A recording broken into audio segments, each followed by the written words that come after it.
Welcome to Rewatch and Rank. On this channel, we rewatch older TV shows, provide a summary and opinion on the episode before ranking each episode against each other. Today's episode is Hannibal Season 1, Episode 9, Tronomond. Our episode in a nutshell is just a brief summary of the highlights of this episode. Larry uncovers his legacy of work, of all of the bodies that he has killed, unintentionally murdering his own son as his final victim. Nicholas's body is discovered, which leads to Will finding out that Abigail was the one to kill him in self-defense, and joins Hannibal in trying to protect Abigail from the consequences of her actions, while Abigail is revealed, or rather confesses to Hannibal, that she helped her dad in the baiting of his victims. And Freddie finally gets the book deal that she was wanting as Abigail agrees to let her tell her story. Alright, so once I've rewatched the episode, I rank the episode on two separate lists. The first list is the mostly objective ranking, which uses set values and is absent emotion. And then the second ranking is my personal opinion and how I felt during the episode and where I think it ranks, based essentially on emotion only. So as always, we start with our mostly objective rank values. I've highlighted those that apply to this episode. So under this episode, it starts with our multi-season main character development, which is once again Will, who has started to disassociate in addition to his other symptoms. So at this point, our list of symptoms are that we have sleepwalking, we have lost time, we have headaches, we have hearing things that aren't there, and now we are dissociating to the point where he drives all the way to Hannibal's office from a crime scene and has absolutely no recollection whatsoever of doing so. We then also have him later in the episode giving a lecture to a classroom, which we have seen multiple times throughout the episode. However, this time, when Alana walks in, all of the students disappear, and she comments about not wanting to interrupt him rehearsing for a lecture, implying, of course, that none of the students were actually there. So in his mind, he was giving a lecture. In reality, he was talking to an empty room. And then, of course, Alana reaffirms her rejection of him from the previous episode, making it more set in stone. This, of course, is worth 4 points. Then we have our single episode supporting character introduction, which is Lawrence or Larry Wells, who is the serial killer for this episode, the companion crime to all of the other drama going on, which is basically he's a serial killer. His first victim was the man the love of his life decided to marry and have a child with. The last victim was that child. However, it was then revealed that in fact the child was his all along. The woman he loved obviously saw him for what he was and decided to raise the child as the other man's baby instead. And Lawrence, instead of uncovering his body of work as his legacy, to show how many people he had killed through this totem pole, he actually ended up destroying his legacy by killing his own child and putting him as the centerpiece or top of this totem pole. And that also ties into the single episode supporting character development of Larry by giving us this backstory. Both of those are worth 1 point each. And then we have our multi-season supporting character development, which of course is Abigail, who we find out when she confesses at the end of the episode to Hannibal that she in fact helped her father by meeting the girls that looked like her, researching their habits, getting to know them so that they could find out where they lived, what their schedules looked like, when the best opportunities would arise. And then she says that she did this and knew what her father was doing, but did it because she knew it was either them or her. And she decided to prioritize herself. We also then, at the very, very end of the episode, get a flashback in black and white to her and her father on a train. Then we see the first, not the first victim of her father, but the first victim that is investigated by Will in this series, which was Elise Nichols, getting onto the train and sitting down, her father giving her a significant look, and then her getting up from her seat and going to sit beside Elise Nichols, talking about how she hates traveling alone as they sit together on this train, which we then knew that once Elise Nichols got home, she fed the cat and she was taken from her room, put back later because of the cancer in her liver, but so on and so forth.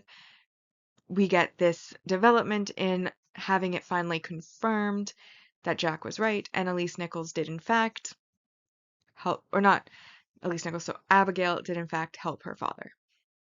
And that is worth 3 points.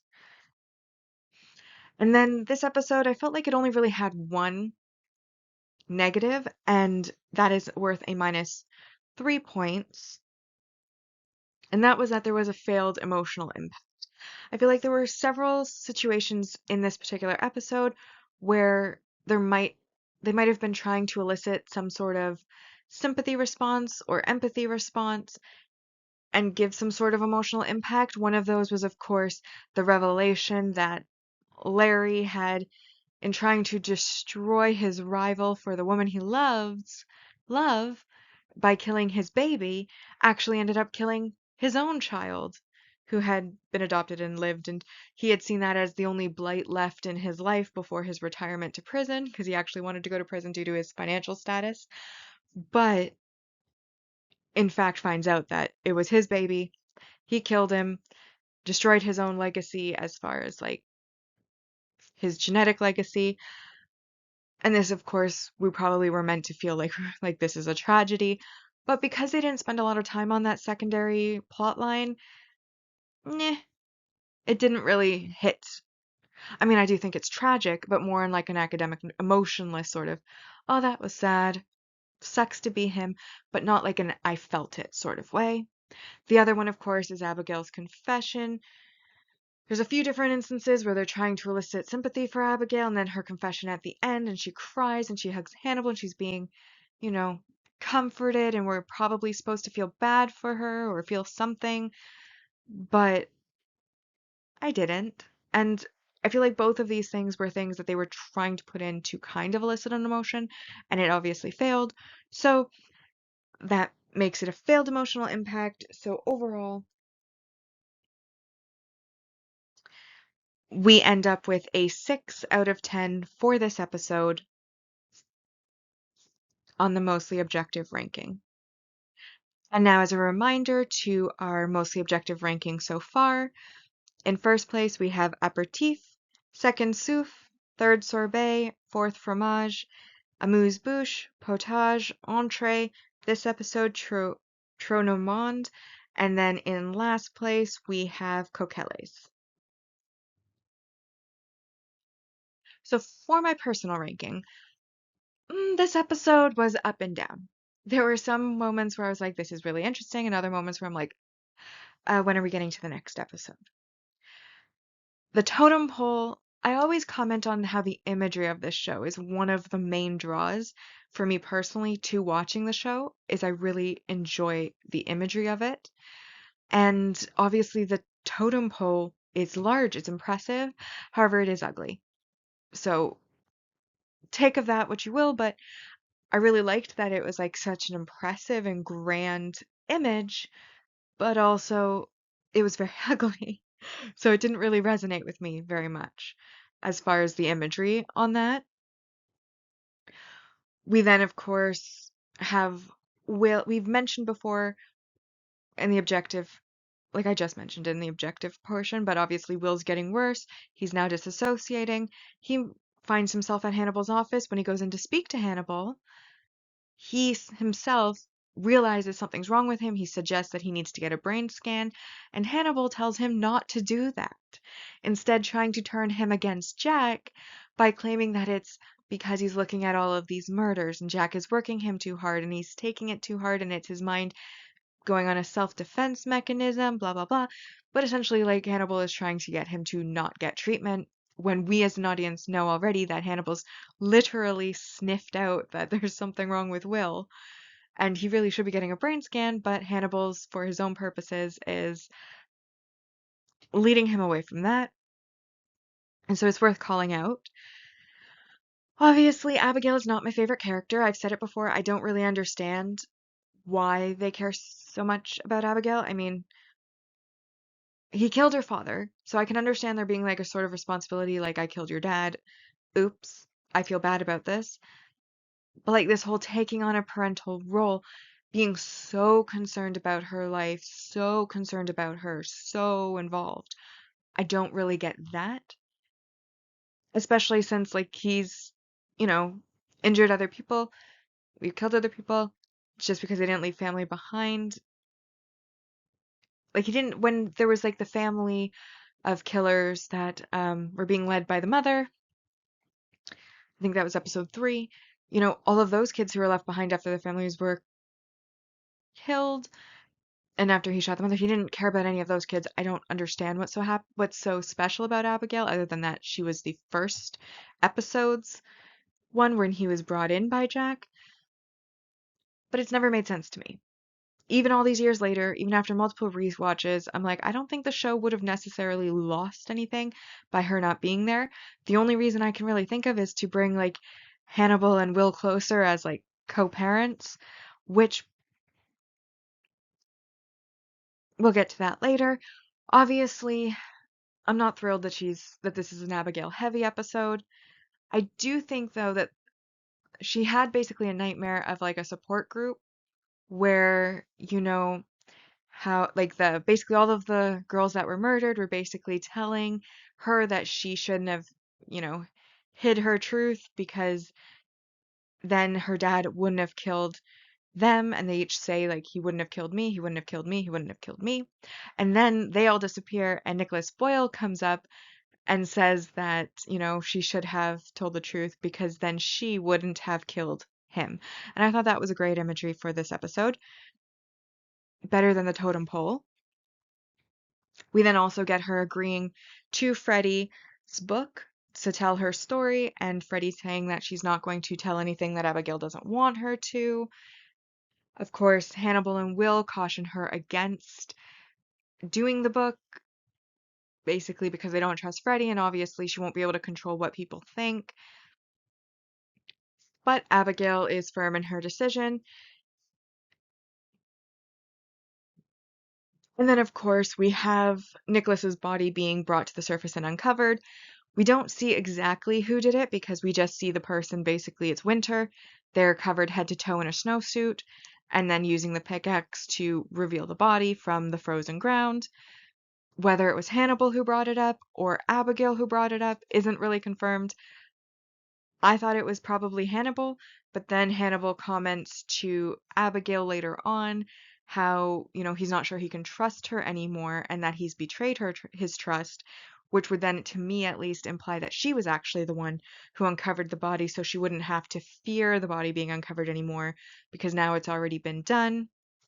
And that's what's leading to Hannibal maybe not questioning whether or not she is worth trusting. But obviously, Jack questions Hannibal. No, Jack questions Abigail. With Alana present, Alana then basically scolds him because even though she's okay with him suspecting Abigail is hiding something because she knows she's hiding something, her reservations about Abigail do not extend to Hannibal. We as the audience know they should, but in her perspective, it doesn't, so she is angry at Jack because his constant pushing at Abigail is implying that Hannibal lied about what happened, and she doesn't believe that Hannibal would have any reason to lie about what happened with Nicholas Boyle, and so is therefore angry at Jack. We then have, again, Hannibal questioning Abigail's trust. We then get a scene where Will is looking at Nicholas's body, and of course the pendulum swings as it does for Will. And he then realizes that Abigail was the one to kill Nicholas Boyle. He goes to Hannibal, and Hannibal confesses that yes, Abigail killed him in self-defense. Yes, he hid the body and lied about it. When asked why he lied, Hannibal says that they are her fathers now and that it was their job to protect them. And by they, he means like Will and him as co-parents to Abigail now that her dad is dead, trying to imply and bring them together as a family. He then, of course, puts his hand on Will's shoulder while comforting him from his distress of basically being put in a moral conundrum of lying for Abigail or telling Jack, which he has decided to hide it for Abigail's sake, but obviously this distresses him because Will is a lot more moral, not entirely moral, than Hannibal. Now, I've mentioned before, I read a lot of fan fiction, bit of a fangirl.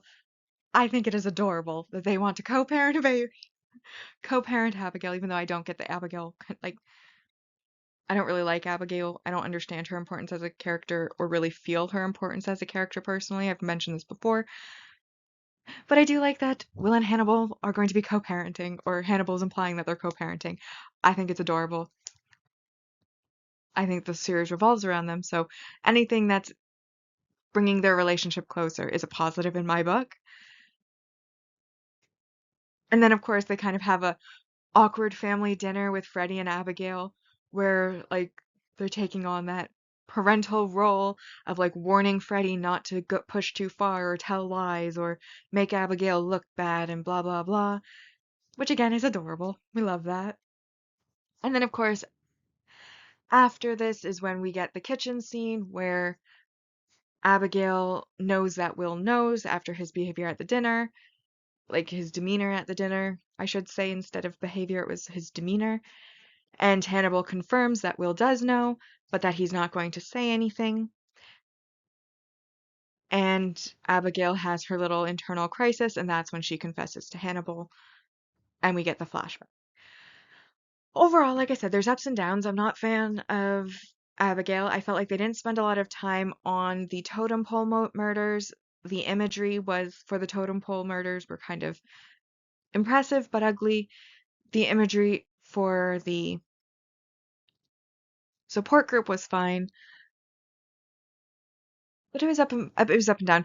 My main thing that I really liked about the episode was essentially like the Will and Hannibal being co-parents section, and that counts for a lot because I really like their relationship and I read a lot of fan fiction where they are essentially, in my mind, due to fan fiction's influence, but also there are canon hints to this sort of thing, like in this episode where Hannibal's saying we are her fathers now and putting his hand on Will's shoulder to be all comforting towards him.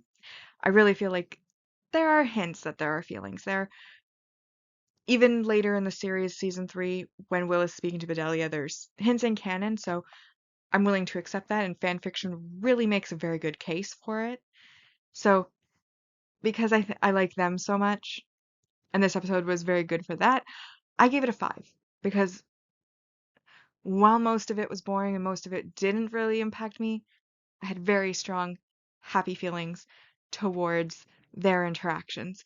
So 5 out of 10 is what I gave it, which then brings our personal ranking so far to in first place is fromage, then entree, amuse-bouche, sorbet, aperitif. This episode is sixth place, trop normand, and then souffle, coquelles, and in very last place is potage.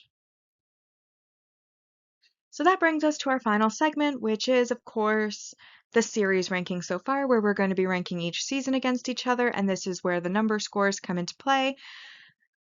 Adding in the number score of 6 for the mostly objective list, we now have 73 out of 130 for the season so far. And then on the personal ranking, we're adding 5 to give us a total of 55 out of 130 for season 1 so far. With that, we've now rewatched and ranked Hannibal season 1 episode 9, Trop Normand. Like and subscribe if you'd like to, and I'll see you in the next episode.